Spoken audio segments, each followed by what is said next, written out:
And Ertl there on row 10, with Xavi Cardelus on that 11th row. Just quickly... Lights go out. Good start from Remy Gardner on row 2. Not a bad start from Augusto Fernandez either. Who will get the whole shot into turn 1? It's going to be number 40, Augusto Fernandez with a well. Oh, there's all sorts going down here. They might have to red flag this one, Steve. They might have to red flag. There's a whole bunch of riders down. What major riders? Happened, Matt, because we were looking at Nagashima, but I think it was Gardner and Nagashima starting from pit lane with a mechanical, and poor old Remy Gardner. Now that's going to be quite an extensive rebuild by the looks. Well, Navarro gets a nudge as well into turn 1 as they then tip it in. Front wheel contact. No, what's happened? Now they're on the brakes. Navarro, Baldassari and Marquez all checked up really quickly. Now what happened to Gardner? He lost the high rear. Side, and Marquez had no... Remy Gardner is so lucky not to have been hit by another bike there. Was it Binder and Schrotter on the left-hand side of your pitch? Into the firing line, and the rest of the field behind. No idea as well how Binder and Schrotter missed Alex Marquez. Well, it booked, didn't it? And then it really bucked and kicked him out. Completely blind. You can just see how close Alex Marquez's bike was. There's Gardner sliding down the road there, didn't he? Gardner go down, and in a minute, contact with his bike. If you keep your eye on Remy Gardner's bike, bang, he goes down. He takes a big bash on the head, and then there gets his leg for Alex Marquez, who had nowhere to go in that incident, and unfortunately he's going to... Well, yeah, that's a good point, Simon. Thanks for that. It is a good point. They're still working a race will begin. That's the sort of time limit that we've got here for Alex Marquez.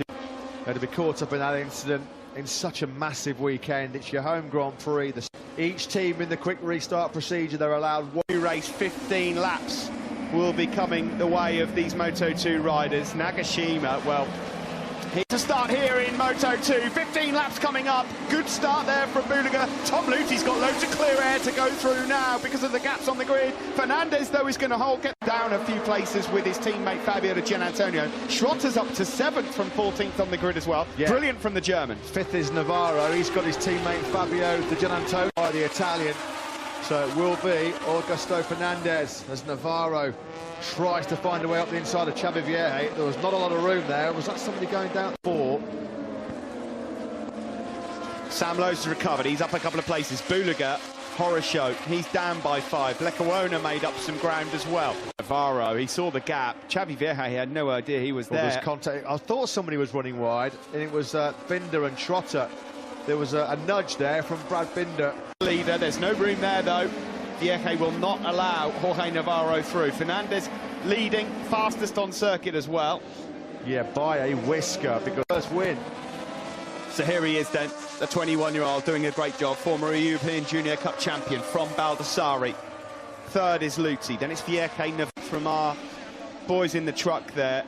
And great to see as well some encouragement coming from That's a tough break for Alex to swallow today. A really tough. Fastest lap of the race. They exchanged fastest laps, the two teammates here on the flex box Calex machines. Fernandez came over the line first, 141.639 behind Fernandez. He's got a relatively comfortable buffer himself back to that group fighting for 4th spot. Navarro, Vierge, the Gianantonio, Binder and Lowe's. Breaks up the inside. Nicely done from the South African. He moves up into 6th place.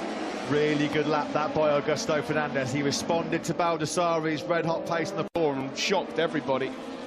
He's got so much talent, and when he stood in for those few rounds in Moto2, you already knew that he was a solid rider, but the start right now in 4th place. Can't quite close that gap to Tom Luti. He's a bit wide there into turn 13 as well. Vierge's doing a good job though from 12th on the grid. He's 5th. Binder's looking place better than him in 12th. Tom Luti's just dropped right off this top 2. I don't know if Luti's made some kind of mistake because he's lost contact with the top 2 and dropped right drive up the straight, and Lowe's could just get in the slipstream. He had the better drive and then eased up the inside on the brakes coming into that first corner. And Tom Luti's coming under real... Riders are in 1-2. Oh, Cassini's gone down. Not a happy debut on the KTM machine for Mattia Pacini. He's furious with himself. To manage the lead. Can he hit the front and clear away from Fernandez? Well, he crushed the opposition here last year, did Baldassari. And line up the inside, the door's left open, neat as you like. Balder attack is on. There'll be 8 laps remaining. It's Sam Lowe's who's crashed out at turn number 9. He got himself... Augusto Fernandez won't be giving this one up lightly. He won't want to do anything silly, of course. He knows that Baldassari is going to be fighting for this World Championship, and this would be a maiden. Time of races where Tom Luthi really comes into his own. He hasn't got that time today, as Fernandez, well, he's making sure that Baldassari doesn't check out. His terrible weekend for the reigning Moto3 World Champion. Back at the front, still Baldassari. Standing firm under pressure from his teammate Augusto. He's looking on. What a dream 1-2 it would be for him, were his men to get it done, get the job done through to the checkered flag. It's still Cameron Cito Pons there. I think he would have had his head in his hands and his heart in his mouth. That was pretty tight. So the gap between the pair of them over the line, not even... Some gap to lose, wouldn't it, on the final lap here in Jerez. Baldassari, can he now get close enough? He's got brilliant grip. Well, he's on rails here. 6.5 tenths down he was through the first sector. Now this is these long radius corners where the speed... That's not the story today. The checkered flag is out. Lorenzo Baldassari with back-to-back wins in Jerez and takes control back of this Moto2 World Championship. And then amazing. Congratulations. Thank you very much.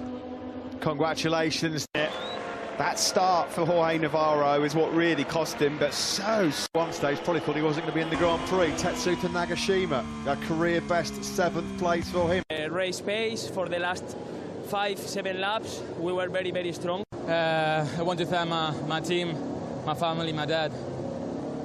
Very shortly we'll be hearing from the man who is taken to life on a triumph. Incredible, the job we did this weekend, because the weekend started with a very difficult day. Day 1 was a bit disaster for us, starting with... Took the checkered flag by just over 3.5 tenths from Jorge Navarro. Augusto Fernandez.